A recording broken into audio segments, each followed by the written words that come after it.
DG Khan का रुख कर लेते हैं। N185 से हमें ज्वाइन करें नुमान खान बाबर। नुमान, बताइएगा इस हल्के में अभी टर्नआउट कैसा आप देख रहे हैं, पब्लिक इंटरेस्ट क्या है यहाँ का, और मुतवक्के तौर पर कौन सा उम्मीदवार, किस जमात का उम्मीदवार ज़्यादा वोट ले सकता है इस हल्के में?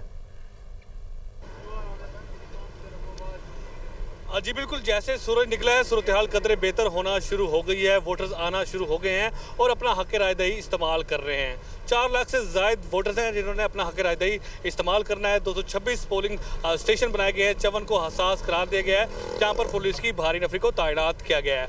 8 उम्मीदवार टोटल यहाँ पर मैदान में है, लेकिन असल मुकाबला 2 ही उम्मीदवारों के माबैन है, जिनमें पीपल्स पार्टी के सरदार दोस्त मोहम्मद खोसा हैं जो कि साबिक वज़ीर आला पंजाब भी रह चुके हैं, वो हैं। उनके मद्दे मुकाबले जो है सरदार महमूद लगारी हैं जो कि MPA भी हैं। इस वक्त इन दोनों के माबैन अच्छा कांटेदार मुकाबला जो है मुतवक्के है। इसके साथ साथ ये जो नशिस्त है ये खाली हुई थी जरताज गुल की नाअहली के बाद, उसके बाद यहाँ पर ये ज़िमनी इलेक्शन कराया जा रहा है। तमाम सिक्योरिटी के मुनासिब इंतजाम किए गए, लेकिन सूरत हाल के जो इलेक्शन कमीशन का ज़ाब्ता इखलाक बनाया गया है उसकी भी धज्जियाँ जो हैं वो उड़ाई जा रही हैं।